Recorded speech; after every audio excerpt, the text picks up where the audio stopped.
உலகத்துல. அது நமக்கு பிறவிக்கு காரணமாகும்.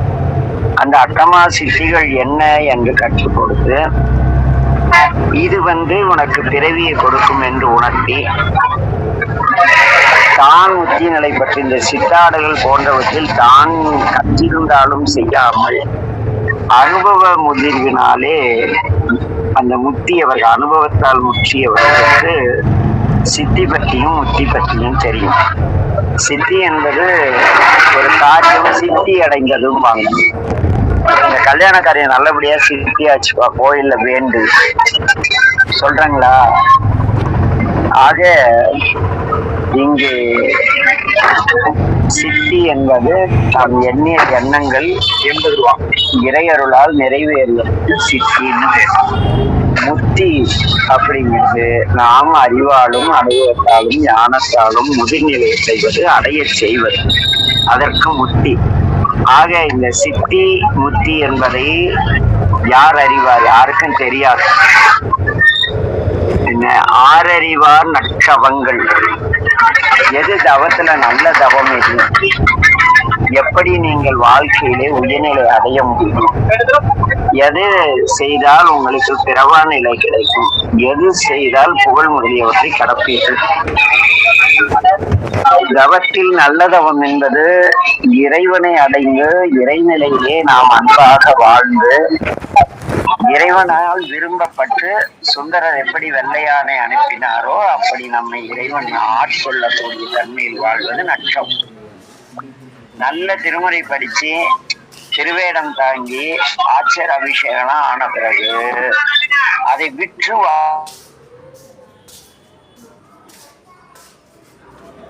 அவ்வளோ நான் இந்த பணி செய்யறேன், எனக்கு பணம் போடு, அந்த பணி செய்யறேன் பணம் போடுன்னு வாழ்வியல் தேவைகளுக்காக செய்யக்கூடிய தவங்கள் நற்றவும் கிடையாது. அது பிறவிக்கு நம்மை ஆளாகும். ஆக ஏனெனில் அந்த உங்களுக்கு நீங்க கொடுக்குற அறக்கட்டளைக்கு பணம் கொடுக்குறவங்க, பெரும் பணம் கொடுக்குறவங்க இல்லைகளா சட்டத்துக்கு புறம்பாதான் சம்பாதிச்சிருப்பாங்க. அவங்க பெரும்பாலும் நோயாளிகளை துன்புறுத்தி 100 ரூபாய் வாங்குறதுல 300 ரூபாய் 500 ரூபாய் வாங்கியிருப்பாங்க. அந்த பாவ கணக்கெல்லாம் அந்த பணத்தை வாங்கி அறக்கட்டளை நடத்துற கணக்குல ஏறிடும். ஆக அது நற்றவும் கிடையாது, நம் பிறவிக்கு காரணமாகக்கூடிய தவம். அதனால அதே அந்த ஆசாமி உச்சரிக்க மாட்டார். நற்றவங்கள் யார் அறிவார்? நற்றவங்கள். அன்பு அனைத்தும் என்ன, எல்லா உயிரிடத்தும் அன்பு காட்டுகின்ற தன்மையை யார் அறிவார்? அவர் யாருன்னா பாரவர்க்கும் கற்றன், இந்த உலகில் உள்ள எல்லாவற்றையும் படைத்தவர். கமலையில் நம்முடைய திருவாரூரிலே வாழ்கின்ற ஞான ஒளி வீசுகின்ற அத்தனுடைய தந்தை சாதாரண மனிதனை போல அந்த தியாகராஜா வராமல் இருந்தார். என்ன, யார் அறிவார்? நீதிபதி. இது எப்படி வரனா, பாரவர்க்கும் கற்றன் கமலையில் வாழ் ஞான பிரகாசன் என்னும் அந்த ஆசான் ஒரு தந்தையை போல எனக்கு அன்பு காட்டி என் பிள்ளைகளை கண்டித்து என்னை ஆளாற்றும் மனித ரூபத்தில் வந்திலையானால் யார் அறிவார்? நீதிபதி. யார் அறிவார் சித்தி? யார் அறிவார் முக்தி? ஆர் அறிவார் நற்றவங்கள்? ஆர் அறிவார் அன்பு அனைத்தும்? அந்த 5 ஏன் அன்பு அனைத்தும்னு போட்டாரா? 5 விதமான உயிர்களுக்கு 5 விதமான செயல்களை அன்பிருந்தால் மட்டும்தான் செய்ய முடியும். நீங்க ஒழுக்கமா வாழ்ந்து பிற உயிருக்கு துன்பம் செய்யவானா அன்பு நிறைய இருக்கும். தாய் தகப்பனை பராமரிக்கணும்னா அன்பு நிறைய இருக்கும். ஆதரவற்றவர்களை பராமரிக்கணும்னா அன்பு நிறைய இருக்கும். பிற உயிர், பிற செடி மரம் செடிகள்லாம் தண்ணி ஊத்தினா அன்பு நிறைய இருக்கும்.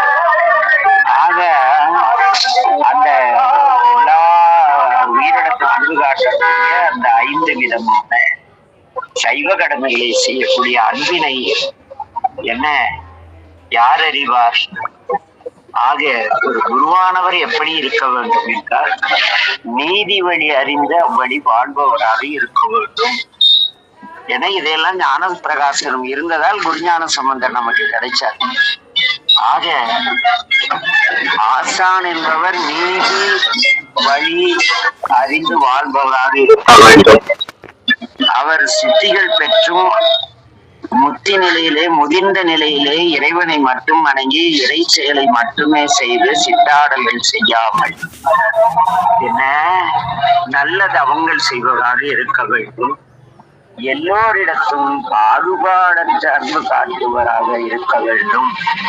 இது இருந்தாதான் அவர் ஞான பிரகாசர், ஞான ஆசிரியர். இதெல்லாம் அது இல்லாத பொண்ணுக்கும் பொருளுக்கும் போகத்துக்கும் தன்னுடைய புகழுக்கும் யாராவது தான் கற்ற சிறு கல்வியை பெரியவரானத்தையோ தேவாரத்தையோ திருவாசத்தையோ வித்து அதனால் திருமடங்கள் அமைத்து சொகுசாக வாழக்கூடிய யாருமே அந்த ஞான பிரகாசமுடைய ஞானாசிரியர்கள் கிடையாது. அவங்க போட்டுக்கலாம் ஞானாசிரியர்னு. என்ன நம்முடைய நம்ம தென்காசி அந்த பகுதிகள் எல்லாம்